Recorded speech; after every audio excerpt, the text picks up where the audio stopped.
Kanchi TV ਦੇ ਸਾਰੇ ਦਰਸ਼ਕਾਂ ਨੂੰ ਮੇਰੀ ਵੱਲੋਂ ਪ੍ਰੇਮ ਭਰੀ ਨਮਸਕਾਰ। ਜੈ ਗੁਰਦੇਵ, ਜੈ ਭੀਮ, ਜੈ ਭਾਰਤ। प्यारे दर्शकों, मैं बिशन दास बैंस देश प्रदेश प्रोग्राम लैके थोड़े सामने पेश होया हाँ और हमेशा की तरह मेरा साथ देने लई समाज वीकली के चीफ एडिटर दविंदर चंद्र जी। दविंदर जी, थोड़ा स्वागत है कांची टीवी दे। जी, थैंक यू वेरी मच। प्यारे दर्शकों, अज असी कुछ रलिया मिलिया जिहा प्रोग्राम करांगे और जिहदी कि असी शुरुआत खास तौर पर बहुत देर तो जिहड़ा तकरीबन साल तो उत्ते होया किसानां दा अंदोलन है उहदे तो शुरू करांगे, क्योंकि तुहानूं पता कि किसानां दा अंदोलन जिहड़ा एक साल तो उपर हो गया पंजाब दे विच शुरू होए नहीं। पंजाब तो आहिस्ता आहिस्ता हरियाणे और दिल्ली दे बार्डर ते पहुँच गया और दिल्ली दे बार्डर ते पंजाब तो पहुँचा, हरियाणे तो पहुँचा, उधरों यूपी तो राजस्थान और उत्तराखंड तो अलग अलग जिहड़े दिल्ली दे जिहड़े हाईवे सीगे बार्डर सीगे उत्थे उन्होंने अपने टिकाणे लाए और जिस वेले उत्थे इकट्ठे होए असी तुहानूं सारा कुछ दस्सिया सीगा कि बहुत सारे उन्होंने तसीहे दिते गए, बहुत सारिया मुश्किलां खड़ियां कीतियां गईयां। खास तौर पर आके उत्थे बड़े बड़े पत्थर गौरमेंट ने लिया के सुट दिते भी इत्थों दी अपने ट्रैक्टर ना नगा सकन। तारां वाले कंडियां वालियां तारां उत्थे खड़ियां कर दित्तियां, आले दुआले बल दित्तियां और कोई टोलटा नहीं, कोई कुछ नहीं हैगा। और पुलिस ने इकल्ली आर्मी भी बुला ली, आर्मी और पुलिस बंदूकों वाले सारे उत्थे खड़े कर दिते कि ये दिल्ली दे विच ना बढ़ सकन। और जे थोड़ा जिहा अगे बढ़न की कोशिश की तो पुलिस दीयां डांगां पईयां, बहुत कुछ होया। प्यारे दर्शकों, ये बारे कई प्रोग्राम असी भी किए और कांशी टीवी तो साडे दूसरे साथी प्रजेंटर जिहड़े उन्होंने भी तुहानूं इहदे ते चानना गाहे वगाए पाउंदे रहे। और ये जिहड़ा अंदोलन है किसी वेले रौला पा दिता जाता, पहला भी खत्म होया, किसी वेले घट गया, किसी वेले वध गया, पर ये जिहड़ी हैगी आ अग है वो सुलगदी है। और हाले भी जिहड़े सूबे हैगे खास तौर पर मध्य प्रदेश, पंजाब, हरियाणा, यूपी, राजस्थान, उत्तराखंड और महाराष्ट्र जिहड़ा हैगा इन्हां दे विच किसानां दा अंदोलन बड़ी चढ़दियां कलां दे विच हैगा। और कई सूबे यहो जिहे उत्थे नहीं होया, उहदियां कोई खास वजह हैगियां। कुछ तो हैगा कि कुदरती तौर पर जिथे मीह ज़्यादा पे, हड़ बहुत आए हुआ, और कई जगह इहो जिही आ भाई उत्थे करोना वायरस जिहड़ा हैगा वो ज़्यादा आ, खास तौर पर राजस्थान ते मद्रास दे विच उन्हां इलाकिਆਂ दे विच। इस करके थोड़ा जिहा उधर ये जिहड़ी हैगी आ लहर घट हैगी आ। सो पंजाब दे उत्तों तुर के दिल्ली हुण प्यारे दर्शकों इस दौरान मैं दसना चाहुंदा कि गौरमेंट दे नाल, सरकार दे नाल उन्होंने मीटिंगां भी कई कीतियां जिन्हां दा कोई ये आ कि नतीजा नहीं निकलिया। और सरकार जिहड़ी आ वो इस गल ते अड़ी रही कि असी कानून जिहड़ा हैगा उहदे विच एक मासा जिन्ना भी जिन्हों कहते हैं बिंदी टिप्पी इन्ना भी कोई असी तब्दीली कर लई तैयार नहीं। और जिहड़े हैगे आ किसान वो कहते कि असी इनू वापस जिन्ना चिर करूँगे नहीं, असी उन्ना चिर वापस नहीं जाना। और हुण ये हैगा कि वो बार्डरां ते भी बैठे और आहिस्ता आहिस्ता सूबियां वाल भी तुर पिया, खास तौर पर यूपी और पंजाब दे विच। उहदी एक खास वजह हैगी आ कि अगले साल उत्थे इलैक्शन है। दविंदर जी, तुसी इत्थे की फिल इन दा ब्लैंक करियो। हाँ जी, तुसी इलैक्शन की गल कीती हैगी जी कि यूपी विच हुण किसान जिहड़ा अपना मतलब मोर्चा उत्थे तेज करन लगे हैगे। हाँ। और उहदा आपां पिछोकड़ देखिया कि वैस्ट बंगाल विच की होया सी। जी जी हाँ। ਜਦੋਂ किसान वैस्ट बंगाल ਦੇ ਵਿੱਚ ਪੱਛਮੀ ਬੰਗਾਲ 'ਚ ਗਏ और ਉੱਥੇ ਉਹਦਾ ਜਿਹੜਾ ਅਸਰ ਪਿਆ ਇਹਨਾਂ ਦੀ ਜਾਨ ਦਾ ਜੀ ਜੀ ਮਤਲਬ ਫਿਰ ਉੱਥੇ ਆਪਣੇ ਮਮਤਾ ਬੈਨਰਜੀ ਨੂੰ ਇੱਕ ਤਰਫਾ ਮਤਲਬ ਜਿੱਤ ਜਿਹੜੀ ਹੈ ਉਹ ਮਿਲੀ ਹੈ। ਜੈ ਜੈ ਹਾਂਜੀ। ਔਰ ਲੱਗਦਾ ਇਹ ਹੈ ਕਿ यूपी ਦੇ ਵਿੱਚ ਵੀ ਉਹੋ ਜਿਹਾ ਅਸਰ ਹੋਣ ਵਾਲਾ ਕਰਕੇ ਉਹ ਤੋਂ ਵੀ ਜ਼ਿਆਦਾ ਅਸਰ ਹੋ ਸਕਦਾ। और ਜਿਹੜੇ यूपी ਦੇ ਇਲੈਕਸ਼ਨਾਂ ਦੇ ਵਿੱਚ ਹੈ ਨਾ ਉੱਥੇ ਬਹੁਤ ਵੱਡੀ ਤਬਦੀਲੀ ਹੋਣ ਵਾਲੀ ਆ, ਉਹਦੇ ਕਈ ਕਾਰਨ ਹੈਗੇ ਆ। ਤੁਹਾਡਾ ਕਹਿਣ ਦਾ ਮਤਲਬ ਇਹ ਆ ਕਿ ਬੰਗਾਲ ਦੇ ਵਿੱਚ ਜੋ ਕੁਛ ਮਮਤਾ ਬੈਨਰਜੀ ਨੇ ਕੀਤਾ, ਹਾਂਜੀ, ਔਰ ਉਸ ਦਿਨ ਤੋਂ ਇਹਨਾਂ ਦੀ ਨੀਂਦ ਉੱਡ ਗਈ। देखो जिन्ने किसानों ने उत्थे जदों जिन्नियां भी स्टेजेस लाइया जी, जिन्ने उत्थे फंक्शन किए है, लोगों ने जो भरमा हुगारा दिता उत्थे जी जी यू नो, और फिर जिद्दां दी जित ममता बनर्जी नूं मतलब मिली हैगी आ जी, ਉਹਦੇ ਕਰਕੇ ਫਿਕਰ ਤਾਂ ਹੈ ਹੀ ਇਹਨਾਂ ਨੂੰ ਔਰ ਕਰਕੇ ਉਹਦੇ ਨਾਲ ਵੀ ਜ਼ਿਆਦਾ ਇੰਪੋਰਟੈਂਟ ਸੂਬਾ ਹੈਗਾ ਯੂਪੀ ਦਾ, ਉੱਤਰ ਪ੍ਰਦੇਸ਼ ਕਰਕੇ ਆਮ ਇਹ ਕਿਹਾ ਜਾਂਦਾ ਕਿ ਜਿਹੜੇ ਪ੍ਰਧਾਨ ਮੰਤਰੀ ਦੀ ਗੱਦੀ ਨੂੰ ਮਤਲਬ ਕੁਰਸੀ ਨੂੰ ਰਸਤਾ ਜਿਹੜਾ ਜਾਂਦਾ ਉਹ ਯੂਪੀ ਥਾਣੀ ਹੋ ਕੇ ਜਾਂਦਾ ਤੇ ਜਿਹਦੇ ਕੋਲ ਮਤਲਬ ਯੂਪੀ ਆ ਉਹਦੇ ਉਸ ਪਾਰਟੀ ਦੇ ਚਾਂਸ ਹੈਗੇ ਕਿ ਉਹ ਆਪਣਾ ਪ੍ਰਧਾਨ ਮੰਤਰੀ ਬਣੇ, ਉਹ ਬਣਾ ਸਕੇ। ਬਿਲਕੁਲ, ਕਿਉਂਕਿ ਹੁਣ ਆਪਾਂ ਨੂੰ ਪਤਾ ਕਿ ਅਗਲੇ ਸਾਲ ਵਿੱਚ ਕਰਕੇ ਆ ਜਿਹੜੀ ਯੂਪੀ ਦੀ ਹੁਣ ਸਰਕਾਰ ਹੈਗੀ ਹੈ 14 ਮਾਰਚ 2022 ਨੂੰ ਇਹ ਐਕਸਪਾਇਰ ਹੋ ਜਾਣੀ ਇਹਦੀ ਡੇਟ, ਔਰ ਇਲੈਕਸ਼ਨ ਜਿਹੜਾ ਉਹ ਤੋਂ ਪਹਿਲਾਂ ਇਹਨਾਂ ਨੇ ਕਰਾ ਲੈਣਾ, ਸੋ ਜਾਂ ਫਰਵਰੀ ਜਾਂ ਮਾਰਚ ਦੇ ਵਿੱਚ ਹੋ ਜਾਣਾ ਇਲੈਕਸ਼ਨ। ਤੇ ਇਸ ਤਰੀਕੇ ਨਾਲ ਹੈਗਾ। ਔਰ ਤੁਹਾਨੂੰ ਪਤਾ 2024 ਦੇ ਵਿੱਚ ਜਿਹੜੇ ਲੋਕ ਸਭਾ ਦੇ ਇਲੈਕਸ਼ਨ ਵੀ ਆਉਣ ਵਾਲੇ ਆ, ਸੋ ਇਹਦੇ ਲਈ ਇਹਨਾਂ ਨੇ ਪੂਰੀ ਕੋਸ਼ਿਸ਼ ਕਰਨਗੇ ਕਿ ਯੂਪੀ ਦੇ ਇਲੈਕਸ਼ਨਾਂ 'ਚ ਜ਼ੋਰ ਲਾਇਆ ਜਾਵੇ।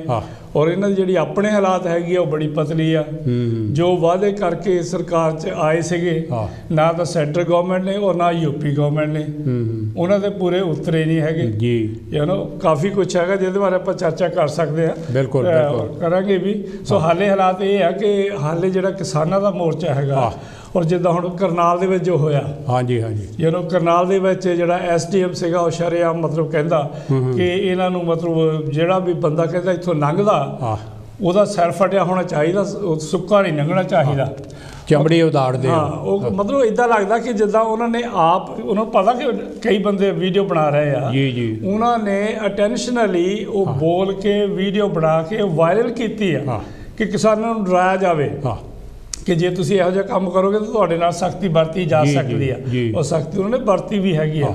ਔਰ ਉਸ ਤੋਂ ਬਾਅਦ ਜਿਹੜਾ ਐਕਚੁਅਲੀ ਮੋਰਚਾ ਜਿਹੜਾ ਹੈਗਾ ਉਹ ਜ਼ਿਆਦਾ ਤੇਜ਼ ਹੋਇਆ, ਬਿਲਕੁਲ ਜਿੰਨਾ ਵੀ ਐਕਸ਼ਨ ਜਿਹੜਾ ਕਿਸਾਨਾਂ ਨੇ ਜੋ ਲਿਆ ਹੈਗਾ ਉਹ ਜ਼ਿਆਦਾ ਤੇਜ਼ ਹੋਇਆ, ਔਰ ਅਖੀਰ ਤੇ ਗਵਰਨਮੈਂਟ ਨੂੰ ਝੁਕਣਾ ਪਿਆ। ਪਹਿਲਾਂ ਗਵਰਨਮੈਂਟ ਕਹਿੰਦੀ ਸੀ SDM ਤੇ ਕੋਈ ਐਕਸ਼ਨ ਨਹੀਂ ਲਿਆ ਜਾਊਗਾ, ਫਿਰ ਜਦੋਂ ਕਿਸਾਨਾਂ ਦਾ ਫਿਰ ਉਹਨਾਂ ਨੇ ਜਿੱਦ ਫੜੀ ਜਾਂ ਉਹਨਾਂ ਨੇ ਆਪਣਾ ਐਕਸ਼ਨ ਸ਼ੁਰੂ ਕੀਤਾ ਤੇ ਫਿਰ ਜਿਹੜੇ ਹੈਗੇ ਉਹਨਾਂ ਨੂੰ ਮਤਲਬ ਗਵਰਨਮੈਂਟ ਨੂੰ ਝੁਕਣਾ ਪਿਆ ਔਰ ਉਹ 'ਤੇ ਐਕਸ਼ਨ ਵੀ ਲੈਣਾ ਪਿਆ।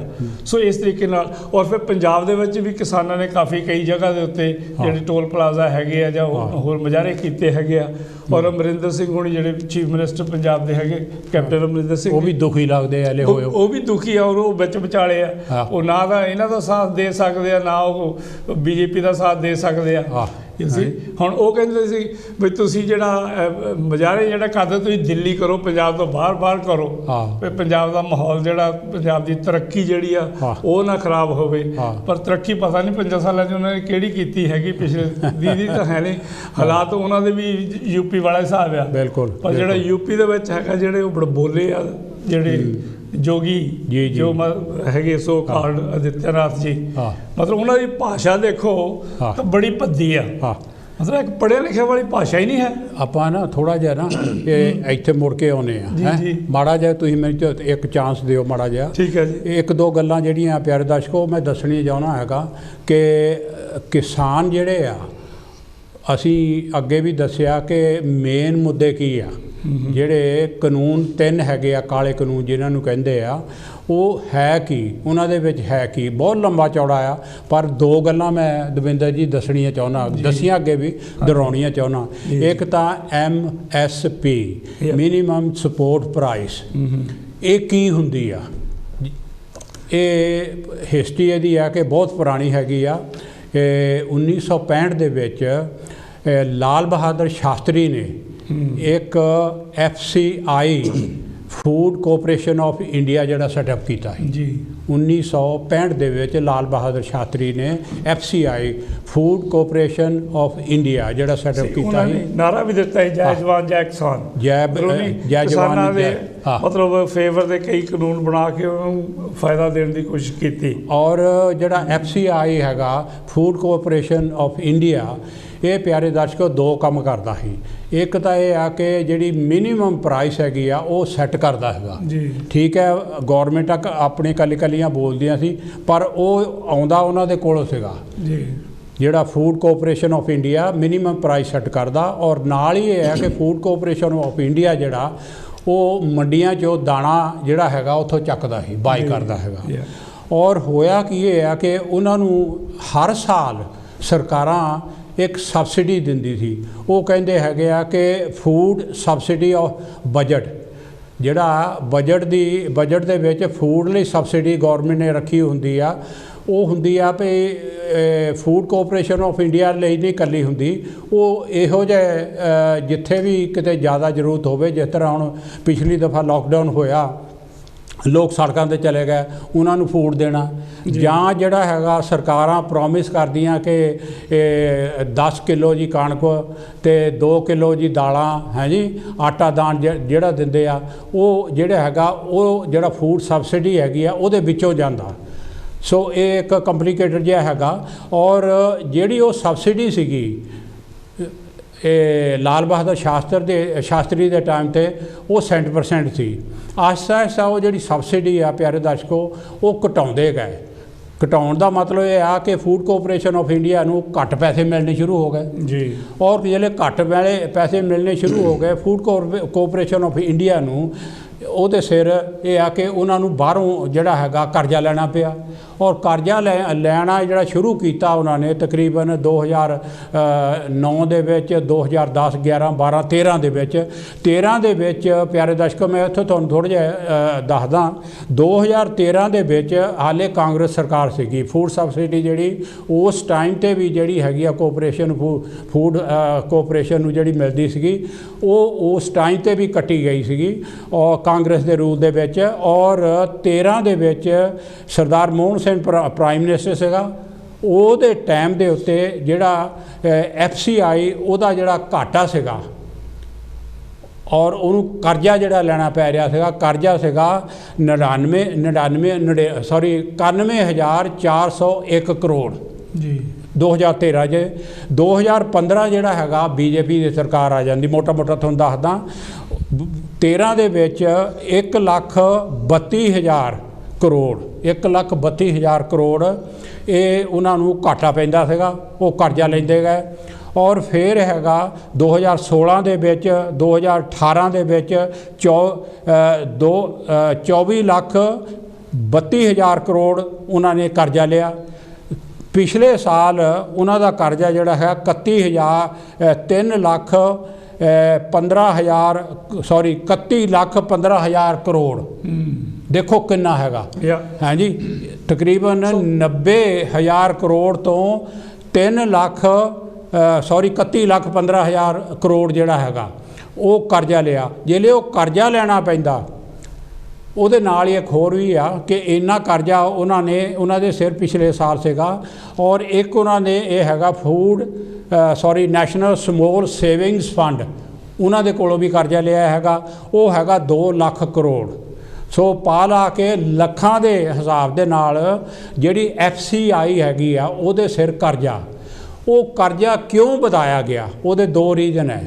ਇੱਕ ਤਾਂ ਰੀਜ਼ਨ ਇਹ ਆ ਕਿ FCI ਨੂੰ ਬੈਂਕਰਪਟ ਕਰਕੇ, ਫੂਡ ਕੋਆਪਰੇਸ਼ਨ ਆਫ ਇੰਡੀਆ ਨੂੰ ਬੈਂਕਰਪਟ ਕਰਕੇ, ਉਹ ਜਿਹੜਾ ਸਬਸਿਡੀ ਜਾਂਦੀ ਹੈ MSP ਜਿਹੜੀ ਫੂਡ ਦੇ ਉੱਤੇ ਜਾਂਦੀ ਹੈ, ਮਿਨੀਮਮ ਸਪੋਰਟ ਪ੍ਰਾਈਸ, ਉਹ ਬਿਲਕੁਲ ਖਤਮ ਕਰ ਦਿੱਤੀ ਜਾਵੇ। ਠੀਕ ਹੈ ਨਾ। ਇਸ ਲਈ ਉਹ ਕਹਿੰਦੇ ਆ ਹਾਲੇ ਚੱਲਦੀ ਹੈ MSP, ਪਰ ਇਹ ਜਿਸ ਲਈ ਕਰਜ਼ਾ ਵਧਾਉਣ ਦਾ ਇੱਕ ਤਰੀਕਾ ਹੈਗਾ ਬੈਕਡੋਰੇ। ਜੇ ਉਹਨਾਂ ਦੇ ਕੋਲ ਕਰਜ਼ਾ ਉਹਨਾਂ ਦੇ ਸਿਰ ਇੰਨਾ ਆ ਤੇ ਉਹ ਬੈਂਕਰਪਟ ਤਾਂ ਹੋਏ ਪਏ ਆ। ਦੂਸਰੀ ਗੱਲ ਇਹ ਹੈਗੀ ਆ ਕਿ ਕਿਉਂਕਿ ਉਹਨਾਂ ਦੇ ਕੋਲ ਪੈਸੇ ਹੈ ਨਹੀਂ, ਫੂਡ ਕੋਆਪਰੇਸ਼ਨ ਆਫ ਇੰਡੀਆ ਦੇ ਕੋਲ, ਉਹਨਾਂ ਨੇ ਇਹ ਜਿਹੜਾ ਉਹਨਾਂ ਦਾ ਗੋਦਾਮ ਹੈਗੇ ਆ ਆਪ ਨਹੀਂ ਬਣਾਏ, ਪੁਰਾਣੇ ਪਏ ਆ, ਢਾਰੇ ਪਏ ਆ, ਟੁੱਟਿਓ ਛੰਨਾ ਪਈਆਂ ਆ, ਤੰਬੂ ਜਿਹਾ ਲਾਇਓ, ਉੱਥੇ ਦਾ ਅੰਨਦਾਣਾ ਗਲਦਾ ਪਿਆ। ਔਰ ਉਹ ਅੰਨਦਾਣਾ ਜਿਹੜਾ ਹੈਗਾ ਗਰੀਬ ਲੋਕਾਂ ਨੂੰ ਦਿੰਦੇ ਆ। ਹਾਂਜੀ, ਵੋਟ ਦੇ ਬਦਲੇ ਉਹ ਗਲਿਆ ਸੜਿਆ ਅੰਨਦਾਣਾ ਜਿਹੜਾ ਉਹ ਗਰੀਬਾਂ ਨੂੰ ਉਹ ਦਿੰਦੇ ਆ।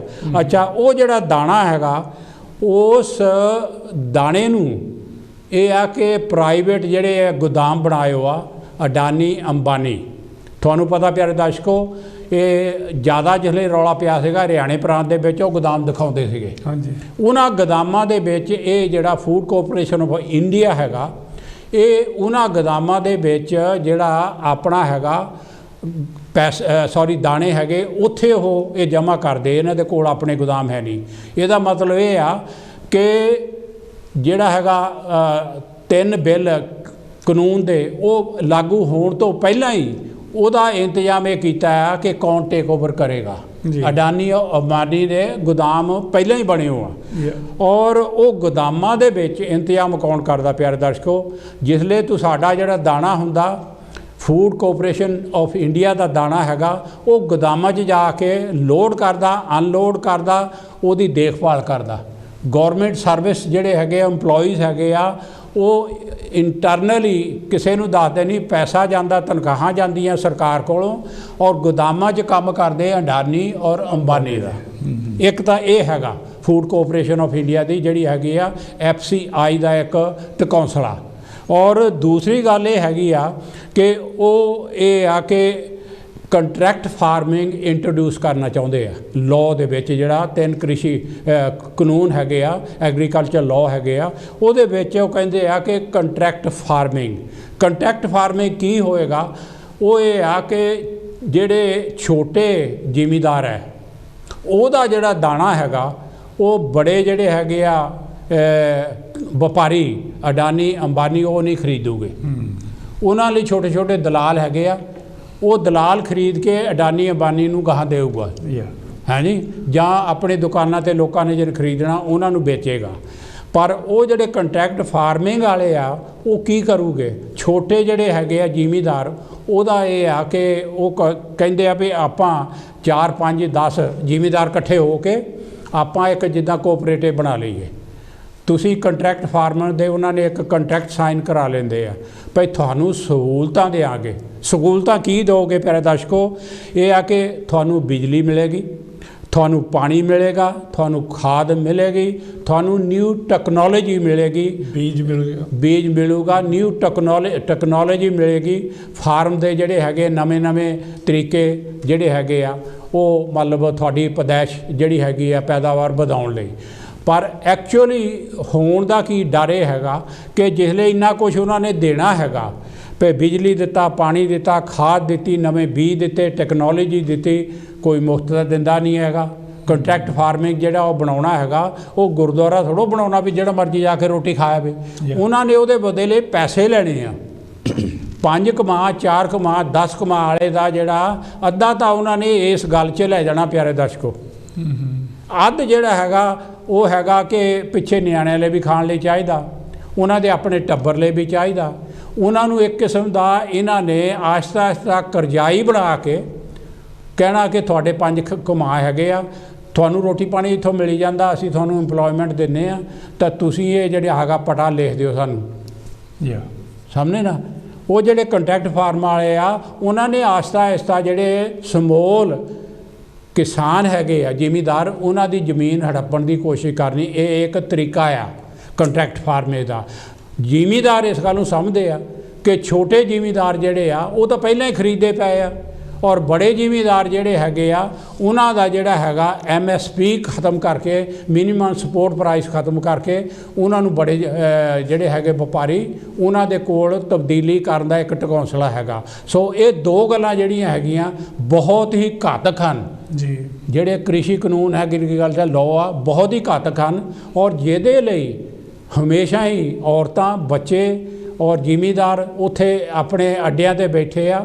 ਉਹ ਕਹਿੰਦੇ ਅਸੀਂ ਆਪਣੇ ਲਈ ਨਹੀਂ ਲੜ ਰਹੇ, ਅਸੀਂ ਆਉਣੇ ਵਾਲੀ ਸੰਤਾਨ ਲਈ ਲੜ ਰਹੇ ਹਾਂ, ਕਿਉਂਕਿ ਇਹਨਾਂ ਨੇ ਸਾਡੇ ਕੋਲੋਂ ਸਾਰਾ ਕੁਝ ਖਰੀਦ ਲੈਣਾ ਔਰ ਆਪਣੇ ਜਿਹੜੇ ਹੈਗੇ ਚਹੇਤੇ ਉਹਨਾਂ ਨੂੰ ਦੇ ਦੇਣਾ। ਅਸੀਂ ਕੀ ਕਰਾਂਗੇ?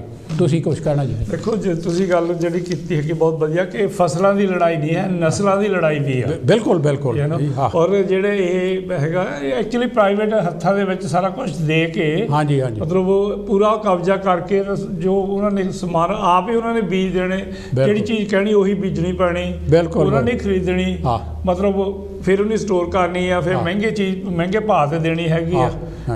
ਜਿਹੜਾ ਮਤਲਬ ਗਰੀਬਾਂ ਲਈ ਵੀ ਤੰਗੀ ਹੋਣੀ ਆ। ਬਿਲਕੁਲ ਜਿਹਨਾਂ ਦੀ ਜ਼ਮੀਨ ਆ ਉਹਨਾਂ ਨੂੰ ਵੀ ਇੱਕ ਤਰ੍ਹਾਂ ਦਾ ਬੇਘਰ ਹੋ ਜਾਣਾ। ਜਦੋਂ ਠੇਕੇ 'ਤੇ ਦੇਤੀ, ਲੀਜ਼ 'ਤੇ ਦੇਤੀ, ਉਹ ਵਾਲਾ ਹਿਸਾਬ ਹੋ ਜਾਂਦਾ। ਸਾਵੇਂ ਹੁਣ ਇੱਕ ਜ਼ਿਮੀਂਦਾਰ ਉਹ ਆਪਣੇ ਤੌਰ 'ਤੇ ਖੇਤਾਂ 'ਚ ਜਾਂਦਾ, ਆਪਣੇ ਤਰੀਕੇ ਨਾਲ ਫਸਲ ਬੀਜਦਾ, ਅਤੇ ਸਾਵੇਂ ਜਿਹੜੀ ਕੰਟਰੈਕਟ ਫਾਰਮਿੰਗ ਹੋਣੀ ਆ ਉਹ ਫਿਰ ਕੰਪਨੀ ਕਰੂਗੀ ਸਾਰਾ ਕੁਝ ਯੂ نو ਸੋ ਉਸ ਤਰੀਕੇ ਨਾਲ ਫਿਰ ਉਹ ਤਾਂ ਮਾਰਕੀਟ ਉਹਨਾਂ ਦੀ ਤਕਰੀਬਨ ਇੱਕ ਤਰ੍ਹਾਂ ਦੀ ਹੋ ਜਾਂਦੀ ਹੈ ਬਿਲਕੁਲ ਬਿਲਕੁਲ ਇਸੇ ਲਈ ਪਿਆਰੇ ਦਰਸ਼ਕੋ ਇਸੇ ਕਰਕੇ ਜਿਹੜੇ ਹੁਣ ਮਤਲਬ ਆਪਣੇ ਫਾਰਮਰ ਜਿੰਨੇ ਵੀ ਹੈਗੇ ਉਹ ਆਪਣੇ ਜਦੋਜਹਿਦ ਕਰ ਰਹੇ ਆ ਉਹ ਸਿੱਖ ਗਏ ਪੜ੍ਹ ਗਏ ਉਹਨੂੰ ਪਤਾ ਲੱਗ ਗਿਆ ਸਮਝਦੇ ਸੀਗੇ ਕਿ ਫਾਰਮਰ ਜਿਹੜੇ ਜੱਟ ਬੂਟ ਆ ਅਨਪੜ੍ਹ ਹੋਏ ਇਹਨਾਂ ਨੂੰ ਪਤਾ ਨਹੀਂ ਦੈਟਸ ਰਾਈਟ ਉਹ ਸੋਚਦੇ ਵੀ ਤੰਬਾ ਜਿਹਾ ਲਾ ਕੇ ਧੋਤੀ ਜੀ ਲਾ ਕੇ ਖੁੱਸੇ ਜਿਹਾ ਪਾ ਕੇ ਉੱਥੇ ਹੋਣਗੇ ਹੁਣ ਅਗਲਿਆਂ ਦੇ ਟਰੈਕਟਰ ਦੇ ਉੱਤੇ ਯੂ نو ਪੜ੍ਹੇ ਲਿਖੇ ਹੈਗੇ ਆ ਉਹਨਾਂ ਨਾਲ ਵਕੀਲ ਵੀ ਹੈਗੇ ਉਹਨਾਂ ਨਾਲ ਡਾਕਟਰ ਵੀ ਹੈਗੇ ਉਹਨਾਂ ਦਾ ਪੂਰਾ ਸਾਜੋ ਸਮਾਨ ਹੈਗਾ ਈਵਨ ਲੇਡੀਜ਼ ਵੀ ਪੜ੍ਹੀਆਂ ਲਿਖੀਆਂ ਹੈਗੀਆਂ ਬਿਲਕੁਲ ਬਿਲਕੁਲ ਈਵਨ ਬੱਚੇ ਵੀ ਇਸ ਚੀਜ਼ ਨੂੰ ਸਮਝਦੇ ਹੈਗੇ ਜਦੋਂ ਆਪਾਂ ਕਈ ਵਾਰੀ ਪ੍ਰੋਗਰਾਮ ਦੇਖੀਦੇ ਆ ਟੈਲੀਵਿਜ਼ਨ ਤੇ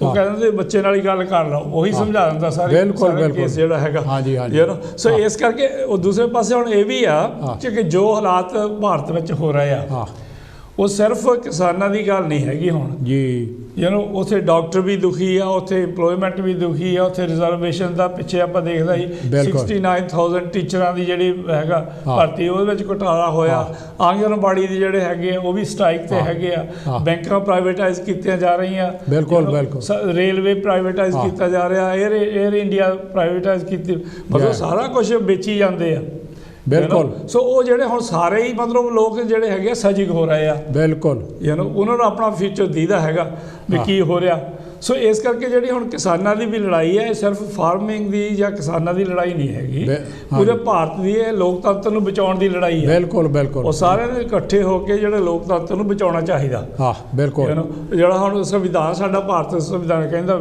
you know we the people of India ਵੀ ਅਸੀਂ ਭਾਰਤ ਦੇ ਲੋਕ ਆ ਇਹ ਜਿਹੜੇ ਹੁਣ ਹੈਗੇ ਵੰਡ ਕੇ ਦੇਖਣਾ ਚਾਹੁੰਦੇ ਆ ਵੀ ਜੋ ਦੇ ਕਰ ਲਓ ਯੂ نو ਸੋ ਪਰ ਜਿਹੜੀ ਲੜਾਈ ਹੈਗੀ ਆ ਇਕੱਠੇ ਹੋ ਕੇ ਲੜਨ ਵਾਲੀ ਆ ਔਰ ਆਪਣੇ ਦੇਸ਼ ਨੂੰ ਆਪਣੇ ਸੰਵਿਧਾਨ ਨੂੰ ਬਚਾਉਣ ਦੀ ਲੋੜ ਹੈਗੀ ਆ ਫਸਲਾਂ ਦੀ ਨਹੀਂ ਹੈ ਨਸਲਾਂ ਵੀ ਗਾਹਾਂ ਬਚਾਉਣ ਦੀ ਇਹ ਨਹੀਂ ਹੈ ਕਿ ਜਿਹੜੀਆਂ ਨਸਲਾਂ ਉਹ ਸਿਰਫ ਕਿਸਾਨਾਂ ਦੀਆਂ ਬਰਬਾਦ ਹੋਣਗੀਆਂ ਉਹ ਸਾਰੇ ਭਾਰਤੀਆਂ ਦੀਆਂ ਹੋਣੀਆਂ you know so that's what I believe ਹੁਣ ਇਹ ਹੈਗਾ ਪਿਆਰੇ ਦਰਸ਼ਕੋ ਜਿਸ ਤਰ੍ਹਾਂ ਦਵਿੰਦਰ ਹੋਣੀ ਪਹਿਲਾਂ ਦੱਸਿਆ ਕਿ ਪੋਲੀਟਿਕਸ ਚੱਲ ਪਈ ਔਰ ਉਹਨਾਂ ਦਾ ਜਿਹੜਾ ਲੀਡਰ ਹੈਗਾ ਰਕੇਸ਼ ਡਕੈਤ ਉਹਨੂੰ ਕੱਲ੍ਹ ਪਰਸੋਂ ਇੰਟਰਵਿਊ ਕਰਦੇ ਸੀਗੇ ਪੋਲੀਟਿਕਸ ਬਾਰੇ ਉਹ ਕਹਿੰਦਾ ਪੋਲੀਟਿਕਸ ਹਰ ਇੱਕ ਚੀਜ਼ ਪੋਲੀਟਿਕਸ ਦੇ ਨਾਲ ਚੱਲਦੀ ਹੈ ਇੰਡੀਆ ਦੇ ਵਿੱਚ ਫੈਮਿਲੀ 'ਚ ਵੀ ਪੋਲੀਟਿਕਸ ਹੈ ਆਪਾਂ ਕਹਿੰਦੇ ਤਾਂ ਰਾਜਨੀਤੀ ਕਰਦੇ ਵੀ ਹਰੇਕ ਇੰਡੀਅਨ ਜਿਹੜਾ ਨਾ ਜਿਹਦੇ ਕੋਲ ਵੀ ਵੋਟ ਆ ਜਾਂ ਜਿਹਦੇ ਕੋਲ ਵੋਟ ਬਣਨੀ ਆ ਉਹ ਪੋਲੀਟੀਸ਼ੀਅਨ ਹੈ ਹਾਂਜੀ ਉਹਦੇ ਕੋਲ ਵੋਟ ਦਾ ਹੱਕ ਆ ਉਹ ਰਾਜਨੀਤੀ ਆ ਨਾ ਰਾਜਨੀਤੀ ਆ ਮਤਲਬ ਸਾਡਾ ਸੰਵਿਧਾਨ ਆ ਉਹਨੂੰ ਹੱਕ ਜਿਹੜੇ ਦਿੰਦਾ ਜਿਹੜੇ ਵੀ ਸੰਵਿਧਾਨ ਦੇ ਮੁਤਾਬਿਕ ਹੈਗੇ ਆ ਸਾਨੂੰ ਰਾਈਟਸ ਉਹ ਤੁਹਾਨੂੰ ਪੋਲੀਟੀਸ਼ੀਅਨ ਬਣਾਉਂਦਾ ਅੱਛਾ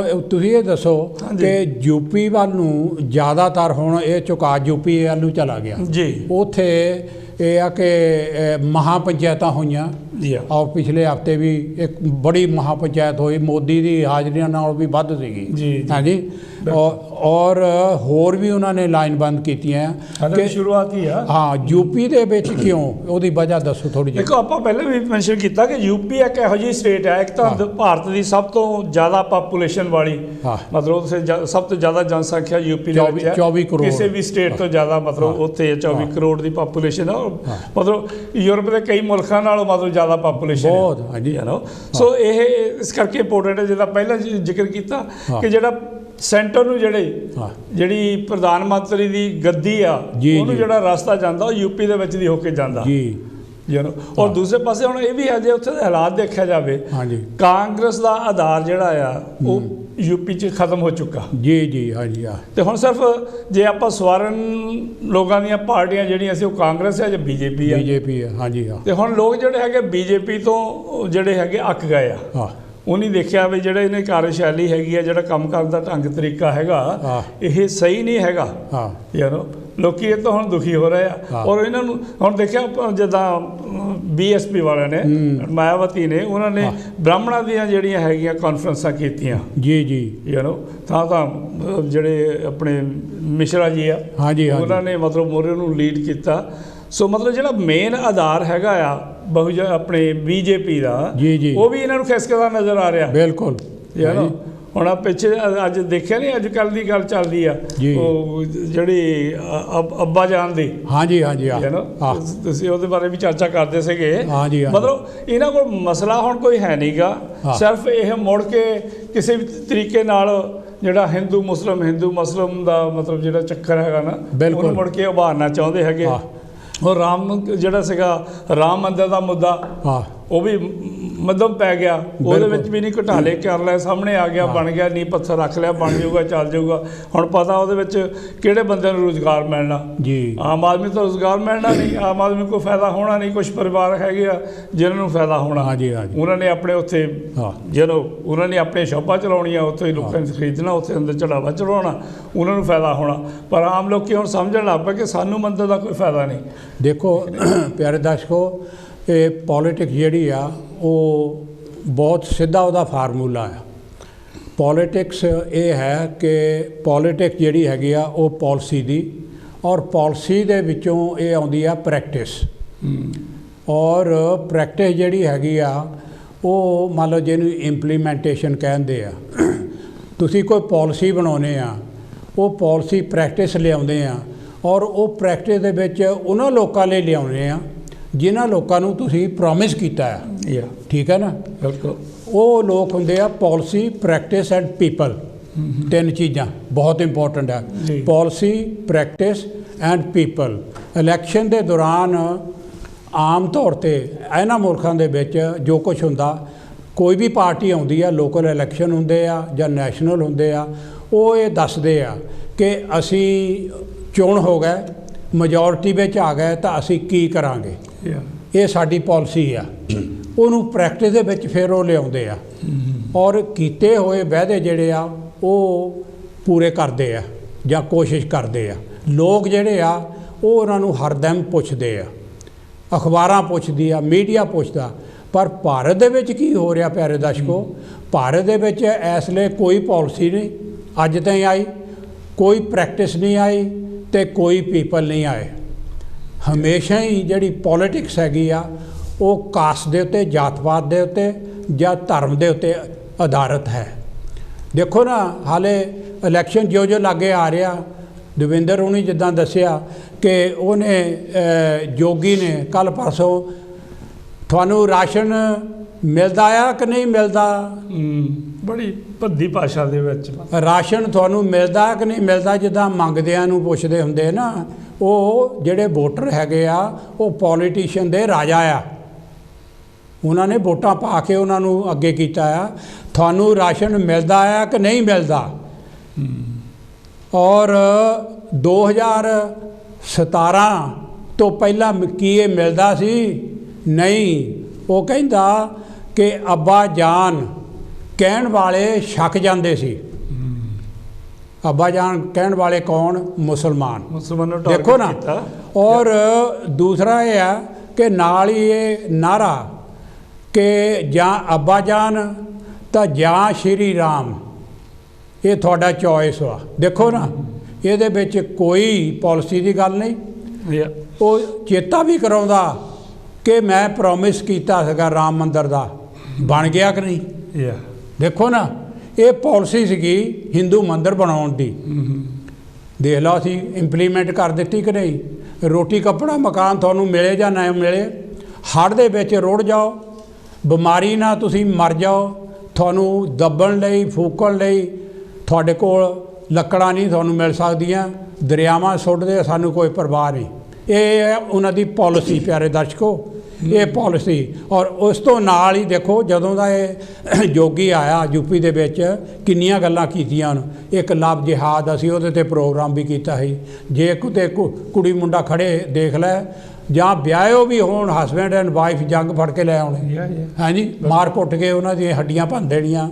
ਔਰ ਨਾਲ ਹੀ ਇਹ ਆ ਕਿ ਇੰਟਰਕਾਸਟ ਮੈਰਿਜ, ਰਿਲੀਜੀਅਸ ਮੈਰਿਜਸ, ਔਰ ਉਹਨਾਂ ਨੇ ਆਪ ਕੇਸ ਤਿਆਰ ਕੀਤੇ, ਹਾਂਜੀ, ਕੁੜੀਆਂ ਮੁੰਡਿਆਂ ਦੇ। ਇਹ ਆ ਕਿ ਲੋਕਾਂ ਨੂੰ ਸ਼ੋਅ ਕਰਨ ਲਈ ਕਿ ਲੈ ਵੀ ਇਹ ਫਲਾਨੀ ਜਾਤ ਦਾ, ਇਹ ਫਲਾਨੀ ਕੌਮ ਦਾ, ਫਲਾਨੇ ਧਰਮ ਦਾ, ਇਹ ਆ ਕੰਮ ਦੇ। ਫਿਰ ਉਹਨਾਂ ਨੇ ਦੇਖੋ ਗਊ ਰਕਸ਼ਾ ਦਲ ਬਣਾਤੇ। ਫਿਰ ਇੱਥੇ ਵੈਲੈਂਟਾਈਨ ਡੇ ਮਨਾਉਂਦੇ ਆ, ਕੋਈ ਕਿਸੇ ਨੂੰ ਕੋਈ ਕਹਿੰਦਾ ਨਹੀਂ ਕੁਛ ਵੀ। ਉੱਥੇ ਦੇ ਕੇ ਡਾਂਗਾ ਤੋੜ ਦਿੱਤੇ RSS ਵਾਲੇ, ਭਾਂਦੇ ਹੱਡੀਆਂ ਜਿਹੜਾ ਲਾਗੇ ਆਉਂਦਾ, ਸਾਹਮਣੇ ਆਉਂਦਾ, ਹਾਂਜੀ।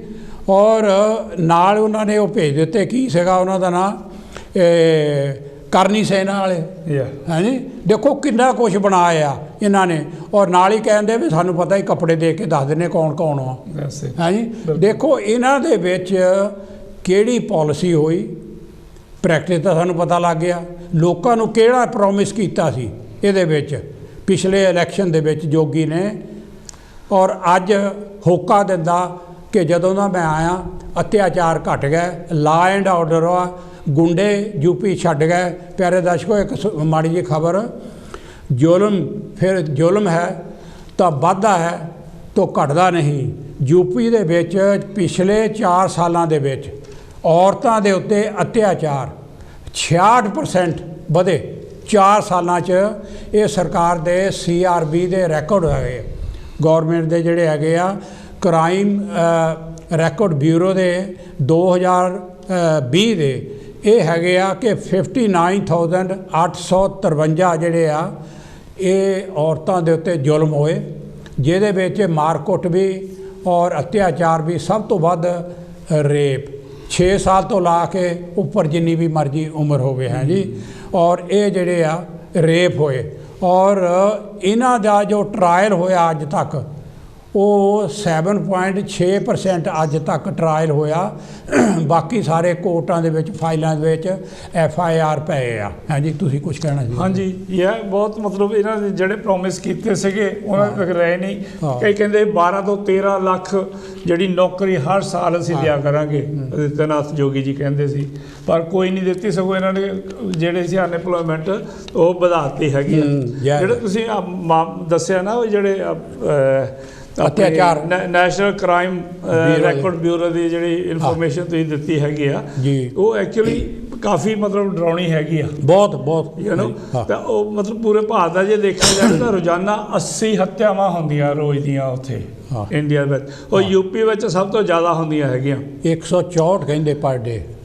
ਕੁੱਲ ਜਿਹੜੀਆਂ ਇੰਡੀਆ ਵਿੱਚ ਉੱਥੇ ਯੂਪੀ ਵਿੱਚ ਤਾਂ ਬਹੁਤ ਹੈ। ਯੂਪੀ ਦੇ ਵਿੱਚ ਹਾਂਜੀ ਜਿਹੜੇ ਹੱਤਿਆ ਦੇ ਮਸਲੇ ਆ 3779। ਇਹ ਤਾਂ ਜਨਰਲ ਆ ਨਾ, ਮੈਂ ਔਰਤਾਂ ਦੇ ਦੱਸੇ ਆ। ਇਹ ਯੂਪੀ ਦੇ ਵਿੱਚ ਜਨਰਲ ਜਿਹੜੇ ਹੈਗੇ ਆ ਨਾ, ਇਹ ਮਤਲਬ ਹੈਗਾ। ਹੁਣ ਤੁਸੀਂ ਦੇਖ ਲਓ, ਇਹ ਮਤਲਬ ਬਹੁਤ ਜ਼ਿਆਦਾ ਬਣ ਜਾਂਦੇ ਇੱਕ ਦਿਨ ਦੇ ਜੇ ਦੇਖਿਆ ਜਾਵੇ ਯੂਪੀ ਦੇ ਵਿੱਚ। ਮਤਲਬ ਉੱਥੇ ਫਿਰ ਜਿਹੜੇ ਉੱਦਾਂ ਹੀ ਕਾਊਂਟਰ ਕਰਦੇ ਹੈਗੇ ਆ, ਇਨਕਾਊਂਟਰ ਕਰ ਦਿੰਦੇ ਹੈਗੇ ਆ। ਹੁਣ ਦੇਖੋ ਬ੍ਰਾਹਮਣ ਜਿਹੜੇ ਹੈਗੇ ਉਹ ਆਪਣੇ ਤੌਰ 'ਤੇ ਰੋਂਦੇ ਆ। ਬਿਲਕੁਲ, ਇਹ ਜਿਹੜੇ ਬ੍ਰਾਹਮਣਾਂ ਨੂੰ ਇਨਕਾਊਂਟਰ ਕਹਿੰਦੇ ਬਹੁਤ ਕੀਤਾ ਜਾਂਦਾ, ਇਹ ਮਤਲਬ ਜੋਗੀ ਆਇਆ ਹੈਗਾ, ਯੂ ਨੋ। ਸੋ ਇਹ ਮਤਲਬ ਕਿਸੇ ਦੇ ਵੀ ਮਿੱਤ ਨਹੀਂ ਹੈਗੇ। ਬਿਲਕੁਲ ਬਿਲਕੁਲ। ਸੋ ਇਹਨਾਂ ਤੋਂ ਤਾਂ ਜਿੰਨਾ ਹੋਵੇ ਇਹਨਾਂ ਤੋਂ ਬਚਣ ਦੀ ਲੋੜ ਹੈਗੀ ਆ। ਦਵਿੰਦਰ ਜੀ, ਜਿਹੜਾ ਨਾ ਤੁਸੀਂ ਨੌਕਰੀ ਦੀ ਵੀ ਗੱਲ ਕਰਦੇ ਆ ਵੀ ਇੰਨੇ ਦਾ ਵਾਅਦਾ ਕੀਤਾ ਸੀ, ਕਹਿੰਦੇ ਸੀ ਵੀ 2 ਲੱਖ ਸਾਲ ਦੀਆਂ ਮੈਂ ਜੀ ਨੌਕਰੀਆਂ जी पैदा करूँगा।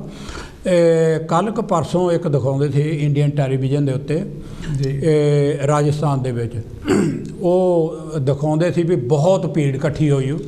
भीड़ काहदी सी प्यारे दर्शकों, 800 पुलिस दियां नौकरियां उन्हां लई ये आ कि 8000 तो भी उत्ते लोग उत्थे इकट्ठे होए, और बसां भर ले जानियां जिथे वो किते उन्हां दा इम्तिहान या टैसट लैना सीगा, और बसां भी पूरियां नहीं।